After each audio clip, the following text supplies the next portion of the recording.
Welcome to this BTV Right Now update. I'm John Luck. The polls are officially open to early voters in this year's election. Voters started to place their votes this morning in advance of Election Day, which is in about 2 weeks.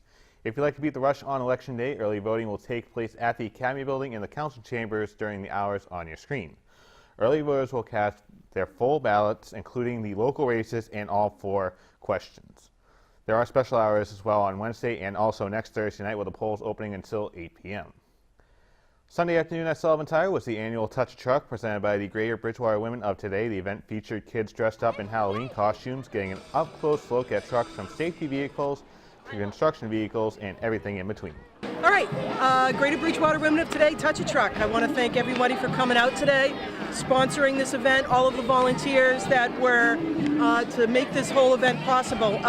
Greater Bridgewater Women of Today, a group of about 30 women that put on fundraisers to contribute those funds back to the community. And Sullivan Tire, our partner over here, has done a fantastic job of helping us out.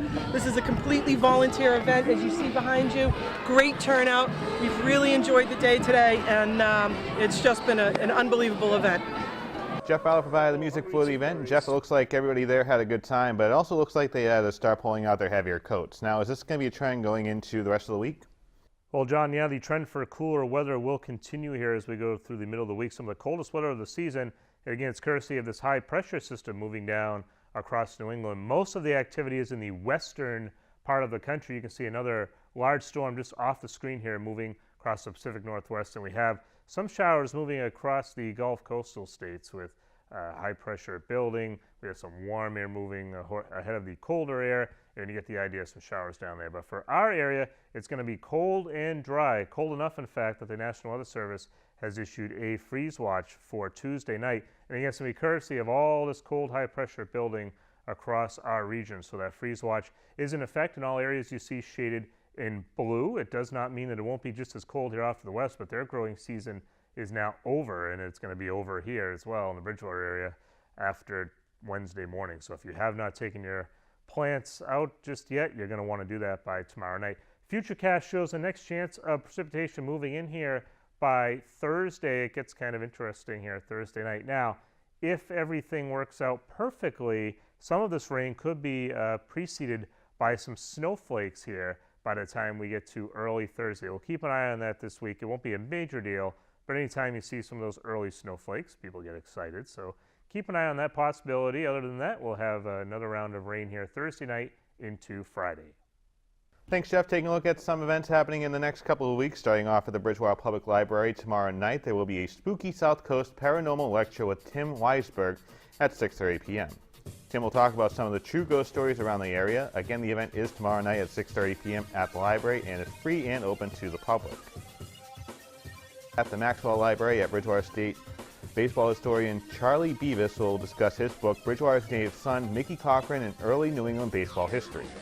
The book chronicles the career of Mickey Cochran, a Bridgewater resident who won the World Series 3 times and was named Major League Baseball's MVP twice. If you go to the event, you'll also receive a raffle ticket to win an exact replica of Cochran's glove he used from his career. And turning to the meeting schedule for the week, all meetings are open to the public, including the Strategic Planning Committee, who will meet later on tonight at 6:30 p.m. in room 201B at the Academy Building. The BR School Committee will meet in the lecture hall at the high school at 7 p.m. The meeting will air on Channel 22 starting on Friday. And turning to sports, the BR Trojans took on St. John's Prep in a top 10 matchup to close out the regular season, and this was a big game for both teams as the Trojans are still competing to host a possible first-round matchup. We get you set for the senior night matchup. The BR Trojans taking on St. John's Prep. The expected final home game of the 2016 season for the BR Trojans, and a difficult night for a few of these players. 23 players playing their last football game here at home in front of their friends and family here at the regional. And you see some of the players flashing through there. Taylor McNeil and Irvine back for the Trojans. Intermediate kick. Ball, McNeil picks it up around the 20-yard line, gets a little bit of opening, a big opening. He's got the McTiernan to stop him, and that's not going to happen. Oh, number 4 comes back. Game-saving tackle by Scott Hunter. I think this is a play that really needed to happen for BR. Obviously helps out with the scoring possibility, but this is just a way to get the morale back up. It seemed like they were playing very low-key offense as we see Sean Noel, he's in for the touchdown. This guy has played the part of Mr. Touchdown this season. 11th touchdown of the 2016 season. They had a little bit of a rest in between, but still they might be gassed because they're going both ways tonight. Preen with the carry. He's gonna be shy of the. No, he's in. Brian Mirano held on to Preen a little too late as Preen was falling into the end zone. Back to pass. Some pressure. He throws it up. Oh, he's wide open. Ooh. West Rocket was wide open. Down the middle. Maybe an early jump on the offensive line by number 55, but more than enough time for Mike Yarn to complete that pass. No, Danny Taylor got beat on that play, big time. Sullivan back in the shotgun, sprints out. Oh, it's going to be intercepted by Hayden Rocket.